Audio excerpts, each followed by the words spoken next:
ఒంటరిగా ఉన్నా అని ఇక పేపర్లో చూసి ఇక్కడికి వచ్చింది. తెలుగు రాష్ట్రాల్లో ఎక్కడ లేదు ఇట్లా.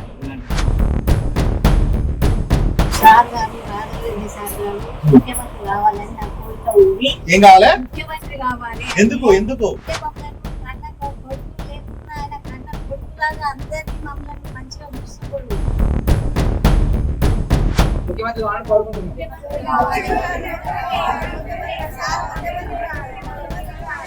వెల్కమ్ టు అనే న్యూస్. నేను మీ రాజ్ కుమార్. ఇవాళ అయితే మనం జనగామ జిల్లాకు వచ్చినాం. ఆ జనగామ జిల్లాలో ఏందనంటే ఆత్మీయ పలకరింపు. మరి ఆత్మీయ పలకరింపు ఈ అనే న్యూస్ ఎవరి ద్వారా వచ్చిందనంటే మన కోమటిరెడ్డి సుశీలమ్మ ఫౌండేషన్ ఉంది కదా, ఆ వృద్ధాశ్రమం. అంటే తల్లిదండ్రులు ఎవరికి భారం కాదు. ఈ రోజులలో మన తెలంగాణ జిల్లాలలో ఎక్కడ చూసుకున్నా కానీ ఇద్దరు కొడుకులు ఉంటే అన్న పెడతలేరు అని తమ్ముడు పెడతలేరు అన్న, వీళ్ళిద్దరు పెడతలేరు అని బిడ్డ. అందుకే వీళ్ళందరినీ ఎంతో దూరం చేస్తారు. ఎందుకంటే 9 నెలలు మోసి కానీ పెద్ద చేసి వాళ్ళ బాగోగులు అన్ని చూసి, సరే భర్త ఉన్నాడో భర్త లేడో, ఇలా ఒక వృద్ధాశ్రమంలో ఒక అమ్మాయి ఇంటికి ఆ ఊర్లో ఉండుకుంటూ ఆ పిల్లల్ని కొడుకులని అందరిని చూసుకుంటూ ఉండే వీళ్ళని తీసుకొచ్చి ఎక్కడనో వీళ్ళని ఒంటరి వాళ్ళుగా చేస్తే అట్లాంటి వాళ్ళకు కోమటిరెడ్డి సుశీలమ్మ ఫౌండేషన్ మీ అందరికి ఉంటాము. ఇవాళ ఈ రోజులలో ఇలా టైంకు మేము అన్నం పెడతామో, ఆ టిఫిన్ పెడతామో, ఏం పెడతారో కానీ బయట ఇక్కడ మాత్రం వాళ్ళకు మంచి సౌకర్యాలతో పాటు పొద్దున లేచిన కాడ నుంచి సాయంత్రం వరకు అందరూ మేము రాజగోపాల్ సార్ మీకు తెలుసా అంటే మాకు తెలుసు, మేము మాట్లాడతాం, ఆయన గురించి మాకు తెలుసు, మాకు పెద్ద కొడుకు అని చెప్పి అయితే వీళ్ళందరూ అంటున్నారు. ఎందుకు అని అంటే ఈ రోజు ఈ విధంగా మానవత్వం ఇంకా బతికే ఉంది. ఎందుకంటే ప్రార్థించే పెదాల కన్నా సాయం చేసే చేతులు మిన్న అన్నది మదర్ తెరిసా. ఎందుకంటే మాటలు మైకులు ఇచ్చినప్పుడు రాజకీయ నాయకులు కానీ ఫౌండేషన్ కానీ ఎంతో మంది ఎన్నో మాటలు చెప్తారు. కాకపోతే ఏంటంటే వీళ్ళ జీవితాలల్లో వెలుగు చూడాలి. ఆ వెలుగు ఏంటంటే ఈ రోజులల్లా ఢిల్లీకి రాజైన తల్లి కొడుకే, ఆ తల్లికి కొడుకు తన ప్రేమను చాటుకుంటూ ఎంతో మంది సుశీలమ్మ ఫౌండేషన్ అని పెట్టి ఆ అమ్మ తరఫున ఎన్నో కార్యక్రమాలు చేస్తారు. చనిపోతే 10,000, ఇల్లు లేకపోతే చీటి కోసము ఇల్లు, ఎన్నో రకాలుగా ఒక్క రకంగా అరే ఈ విధంగా రాజగోపాల్ రెడ్డి సార్ సాయం చేస్తుండే ఫౌండేషన్ చెప్పుకోనికి మాట గిట్ట వస్తలేదు. అంత మందికి సేవా కార్యక్రమాలు చేస్తున్న మన కోమటిరెడ్డి రాజగోపాల్ రెడ్డి గారు. ఇవాళ చూసినట్టుంటే సార్ది నల్గొండ, ఇది జనగామ జిల్లా. అంటే ఆయన భువనగిరి ఎంపీ కాబట్టి ఆ ప్రాంతంలో ఈ జనగామ జిల్లా గిట్ట ఉంటుంది కాబట్టి ఇక్కడికి వచ్చినాం. ఒకసారి వీళ్ళని అడిగి ఇలా మంచి చెడులు ఏంది, ఎందుకంటే అప్పుడప్పుడు కుటుంబ సభ్యులు ఇట్లా పలకరించాలి. ఎందుకంటే ఒక 50 ఏళ్ళు 60 ఏళ్ళు వచ్చినాక ఎవరు ఉంటారు, అలా ప్రేమతో మాట్లాడుతూ ఉంటారు. ఎందుకంటే చిన్నప్పుడు ఇట్లా ఉండే, తాత అట్లా ఉండే, మన ఊరు ఇట్లా ఉండే, రజాకారులు అట్లా ఉండే, మన పాలన ఎట్లా ఉండే అని వీళ్ళు చెప్తే గానీ మనవాళ్ళు కానీ మనవరాలు కానీ నేర్చుకున్న సిచ్యువేషన్ అక్కడ ఉన్న చరిత్ర. అందుకనే వాళ్ళు అందరు ఇక్కడ భూములు ఒక ఆన్ముత్యలాగా అమ్మ తాత వీళ్ళందరూ ఉంటే చాలా మంచిగా ఉంది. వీళ్ళని అడిగి మరిన్ని విషయాలు ఇస్తున్నాం. అమ్మ నీ పేరే పేరు అంటే ఏం రమ్మనేది అమ్మకొండనా? ఎన్ని రోజులు అవుతుంది ఇక్కడికి వచ్చింది? 2 నెలలు అయిందా? ఎట్లా అనిపిస్తుంది ఇక్కడ? చాలా ప్రశాంతంగా మంచిగా ఇక్కడ ఫుడ్కైనా దేనికైనా, తర్వాత మాకు ఏమైనా జ్వరాలు వచ్చినా అందరూ మంచిగా చూసుకుంటారు. తర్వాత ఈ సార్ గారు రాఘవేంద్ర సార్ గారు ముఖ్యమంత్రి కావాలని నా కోరిక ఉంది. ఏం కావాలి? ముఖ్యమంత్రి కావాలి. ఎందుకంటే మమ్మల్ని కన్న కొడుకు లేకుండా ఆయన కన్న కొడుకులాగా అందరినీ మమ్మల్ని మంచిగా చూసుకుంటాడు. కొడుకులాగా అందరినీ మన ముసలోళ్ళైనా సరే పసిపిల్లలాగా ఆయన అందరినీ మంచిగా చూస్తున్నాడు. కాబట్టి ఆ కొడుకు కలకాలం చల్లగా ఉండాలి. ఆయన ముఖ్యమంత్రి. ఎంతమంది కొడుకులు బిడ్డలు? నాకు పుట్టి చచ్చిపోయింది బిడ్డలు ఇప్పుడు ఎవ్వలేరు. అంటే కొడుకు అయినా బిడ్డ అయినా తండ్రి అయినా అన్ని ఎవరు రాజగోపాల్ సార్ అయినా ఆయనే. అంటే ఇప్పుడు ఇక్కడ ఎంతమంది అందరితో మంచిగా ఉంటారా? మీరు అందరితో కలిసిమెలిసి ఉంటారా? ఇప్పుడు మీరు కొంతమంది అంటే మీ దాదాపుగా ఇక్కడ 20 మందో లేకపోతే 100 మందో 30 మందో 40 మంది 50 మంది మీరు రాజగోపాల్ సార్ గుర్తించి మీరు తీసుకొచ్చిన సంతోషం ఉంది. మరి రాష్ట్రం అంతా సంతోషంగా ఉండాలంటే ఉంటే ఏం చేయాలి? ఏం చేద్దాము? ఆయనకే వేయాలని మాకు ఏమి ఇవ్వాలి? ఓటు వేయాలి, ఆయనని గెలిపియాలి, ముఖ్యమంత్రిగా ఉండాలి. ముఖ్యమంత్రి చేస్తే అందరు మంచిగా ఉంటారు. మీ కోరిక అది. ఇప్పుడైతే మంచిగానే ఉంది అందరు అంటే ఏమన్నా? ఎందుకంటే అరే నేను ఒంటరిగా ఉన్నా, నా బాధ ఏంటి, ఒక ఊరు పెట్టి భర్తను అన్ని పెట్టి ఇక్కడ ఆశ్రమాలో ఉన్నా ఎప్పుడన్నా బాధ అనిపిస్తారా? ఏమనిపించదు. ఇక్కడికి వచ్చిన తర్వాత బాధలన్నీ ఓడగొట్టుకోవాలి, ఎక్కడ అక్కడ ప్రశాంతంగా ఉండాలి, మంచిగా ఉండాలి. సరే మళ్ళీ ఒకసారి వచ్చినప్పుడు అయితే మళ్ళీ ఒకసారి మాట్లాడదాం. అందరితో మాట్లాడాలి కదా, వాళ్ళకి ఇద్దాం. అమ్మ నీ పేరేం పేరు? రమణమ్మ. ఏ ఊరు నుంచి వచ్చినావు? హైదరాబాద్. ఎంతమంది కొడుకులు బిడ్డలు? ఎవ్వరు లేరు. ఇది ఎవరు చూపించారు ఇక్కడ? ఎట్లా తెలిసింది నీకు ఇట్లా ఈ సుశీలమ్మ ఫౌండేషన్ అని? తెలిసి వచ్చిందా? ఇక్కడ మంచిగా ఉందా? అంతా చాలా బాగుంది. పొద్దున టిఫిన్ పెడుతురా?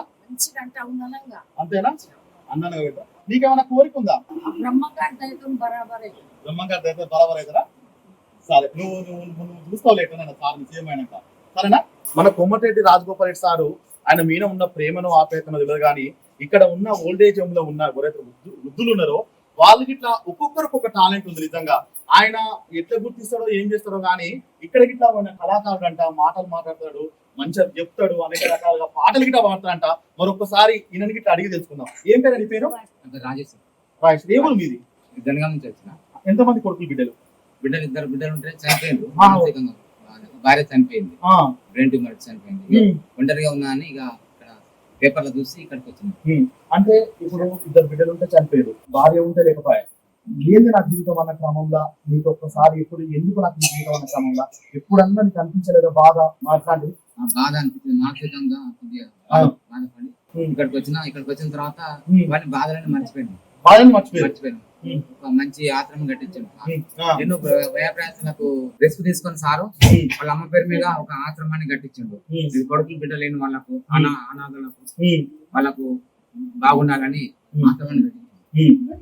పాటలు పాడతామంట కానీ ఒక పాట పాడు. మందిర సుమధుర కరుణ నిన్ను పిలిచేనుగా, ఏ రూపముగా కొలిచేనుగా తిరుమల మందిర.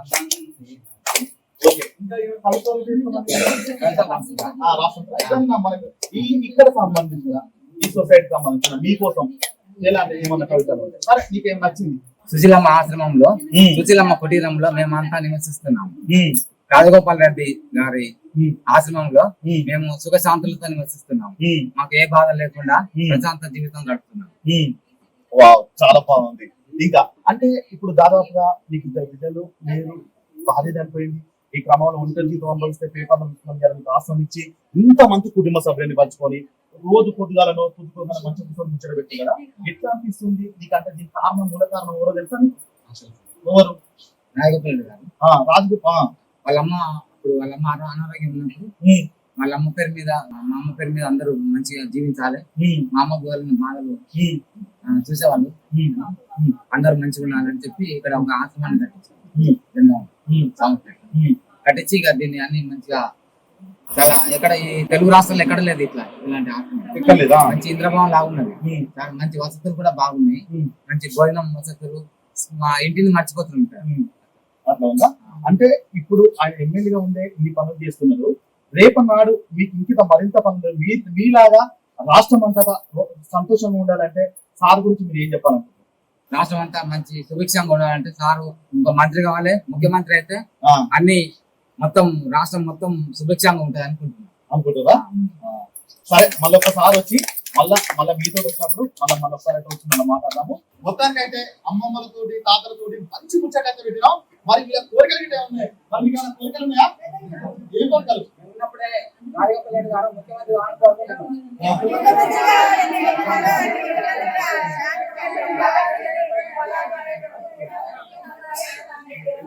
మొత్తానికైతే ఈ రోజు చూసినట్టుంటే ఎంత బాగుందంటే, ఈ రోజు ఎక్కడనో నల్గొండ జిల్లాలో వచ్చిన కోమటిరెడ్డి రాజగోపాల్ రెడ్డి సార్ ఇలా ఎమ్మెల్యేగా ఉంటూ నిరంతరం ప్రజాసేవకై ప్రజల కోసం ఎక్కడ ఏం జరిగినా గానీ నేనున్నానంటూ భరోసా ఇచ్చుకుంటూ మాటలతో పాటు చేతలు చేసుకుంటూ ఇక్కడ ఉండే వాళ్ళు వీళ్ళని చూస్తున్నట్టుంటే మరి వీళ్ళకి ఏమనిపించిందో, ఎక్కడి నుంచి వచ్చిందో గానీ మీకేమైనా కోరిక ఉందంటే దాదాపు ఏమనుకుంటారు? నా కొడుకు ఇట్లా కావాలి, నా బిడ్డ ఇట్లా కావాలి, నేను ఇది కావాలి, అది కావాలి, ఎన్నో కోరికలు కోరుకుంటారు. కానీ వీళ్ళ మనసులలో ఉన్నది మాత్రం, ఈ ఫౌండేషన్ లో మాత్రం రాజగోపాల్ రెడ్డి సారు ముఖ్యమంత్రి కావాలి, ముఖ్యమంత్రి కావాలంటే కోరుకుంటారు కదా.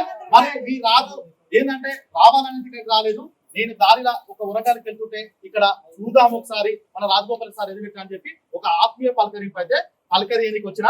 మొత్తానికైతే ఇక్కడ చూసినట్టుంటే ఒక కార్పొరేట్ సంస్థ, ఒక ఎవరు పెట్టినటువంటి ఫుడ్ గాని, తిండి గాని, బాగోగులు గాని అన్ని విధాలుగా మంచిగా చూసుకున్నారు. ఏది ఏమైనా నా తరపున కోమటిరెడ్డి సుశీలమ్మ గారికి, కోమటిరెడ్డి రాజగోపాల్ రెడ్డి గారికి చేతులెత్తి దండం పెడుతున్నామా అంటే చూస్తా.